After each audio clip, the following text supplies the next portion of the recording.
अच्छा एक बात देखो, प्रत्येक कथा में कितना सुंदर बोध छिपा है, कथा के गर्भ में कितना सुंदर संकेत है कि रावण नहीं आ सकता है भीतर, लक्ष्मण रेखा के भीतर रावण नहीं आ सकता है, इसलिए वो कहता है कि तुमको बाहर आना पड़ेगा। ठाकुर जी कह रहे हैं ये बात जीव से कि भाई ये निर्णय तेरा होगा, इस रेखा को लांग कर जाना है तो तुझे जाना है, अगर तू नहीं जाना चाहता है फिर कोई भीतर नहीं आ सकता है। लेकिन रावण आया है साधु का भेष धर के, ये बात मैं हम लोगों के लिए कह रहा हूं जो इस स्थान पर बैठे हैं ना, रावण आया है साधु का भेष धर के। हम भी वो लक्ष्मण रेखा पार करके जाते हैं, किस नाम पर? लोक हित के नाम पर, लोक कल्याण के नाम पर, और बस बाहर जाते ही फिर उसके बाद जीवन में सुख के दिन नहीं आए, उसके बाद फिर जीवन में सुख के दिन नहीं आए, फिर तो क्लेश युद्ध और जाने क्या क्या। तो ऐसे एक एक रेखा है, पार करेंगे तो आप ही करेंगे। उचित और अनुचित के बीच की रेखा वो पार करना आपका निर्णय होगा, आपकी स्वीकृति होगी। इसलिए आज इसी बात पर चर्चा हुई कि हां को हां और ना को ना, ना को ना कहने का बल आपके अंदर होना चाहिए, ना को ना कहने का विवेक आपके अंदर हमेशा जागृत रहना चाहिए कि जो नहीं करना है भाई वो नहीं करना है, उसमें कोई किंतु परंतु नहीं है। जहां तक हो सके भजन करना, अपनी आत्मा में इतना बल अर्जित करना कि आप अनुचित का विरोध कर सको। गलत के साथ चलना नहीं भाई, गलत के साथ खड़े नहीं हो जाना। हो सकता है संसार तो मान जाए, हो सकता है स्वार्थ की सिद्धि हो जाए, पर यतो धर्मस ततो जयः, जीवन की वास्तविक जय तो धर्म के ही साथ है। भगवान तो वहीं खड़े हैं, प्रभु का साथ तो वहीं है। क्यों बैठ गए भगवान रथ के सारथी बनकर, सेवक बनकर बैठ गए भगवान। जहां जहां कह रहा है अर्जुन वहां वहां रथ लेकर जा रहे हैं। किसके बस? प्रेम के बस अर्जुन रथ हाँ क्यों भूल गए ठकुराई,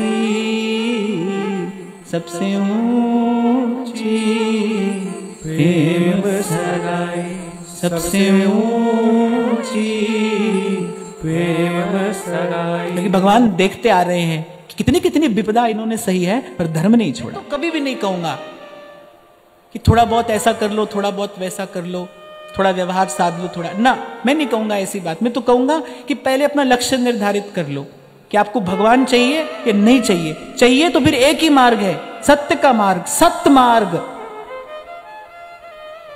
आपको याद हो तो पहले दिन हमने चर्चा की थी, महर्षि वेदव्यास कहते सत्यम परम धीमहि, वो सत्य है। और देवो भूत्वा देवम यजेत, सत्य स्वरूप होकर ही सत्य स्वरूप प्रभु की आराधना की जा सकती है। सत्य स्वरूप होकर सत्य के मार्ग पर चलकर ही उस परम सत्य का अनुभव किया जा सकता है। एक ही मार्ग है, सत्य का मार्ग। और मैं कहता हूं जो कार्य आपके भीतर दुविधा उत्पन्न कर रहा हो ना, उस कार्य को तो दूर से त्याग देना चाहिए। जिस कार्य को करने से पहले आपके मन में दुविधा है, एक छोटी सी कसौटी दे रहा हूं आपको, जिस कार्य को करने से पहले आपके मन में दुविधा है ना, ध्यान रखना उसको करने के बाद वो दुविधा 100 गुनी होगी। सुनने में सीधी सी बात लगती है कि उचित को हां कह दिया जाए, अनुचित को न कह दिया जाए, पर करने में कठिन है। सुनने में तो बड़ी सीधी सरल सी बात है, हाँ भाई ठीक काम करना है, गलत छोड़ना है, पर हम ठीक कर नहीं पाते और गलत छोड़ नहीं पाते। और मैं कहता हूं ठीक कर भी लें थोड़ी देर के लिए, ठीक हम कर भी लें पर गलत छोड़ नहीं पाते। मेरा छोटा सा अनुभव तो यही कहता है कि ठीक को करने के लिए इतनी शक्ति नहीं चाहिए जितनी गलत को छोड़ने के लिए चाहिए। उसका कारण क्या है? क्योंकि उसका हमको बहुत दीर्घ काल का अभ्यास हो गया है।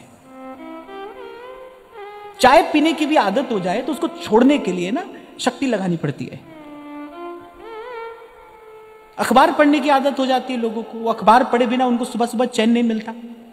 एक बार उलट पलट कर जब तक देख ना लें तब तक उनको चैन नहीं मिलता। अभ्यास हो गया, कुछ नहीं है ये, अभ्यास करते करते करते अभ्यास हो गया।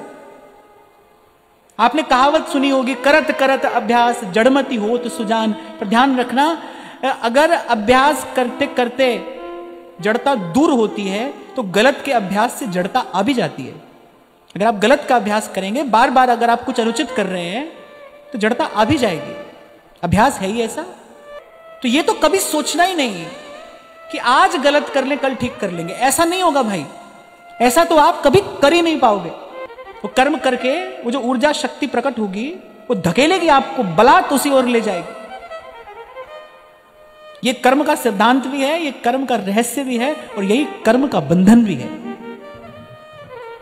यही कर्म का बंधन है। देखो अपने अपने अपने जीवन में देखो, किराए के घर में रहते हैं, छोटा सा घर बन जाए, बन गया छोटा सा घर, अब एक मंजिल और बन जाए, 2 कमरा और हो जाए, लो वो भी हो गए, अब थोड़ा और बड़ा हो जाए। ये व्यापार जीवन भर चलता है कि नहीं चलता है? एक किया है, अब दूसरा उसके पीछे जाकर आपको करना ही पड़ेगा। हम तो अपने जीवन में ये बात नित्य देखते हैं कि भाई या तो संसार की दौड़ में आप हो या फिर नहीं हो, बीच में नहीं रह सकते हो। आप पड़ गए हो तो फिर उस चक्की में पिसिए या फिर बचे रहिए। बड़ी झीनी सी रेखा है बीच में, झीनी सी रेखा।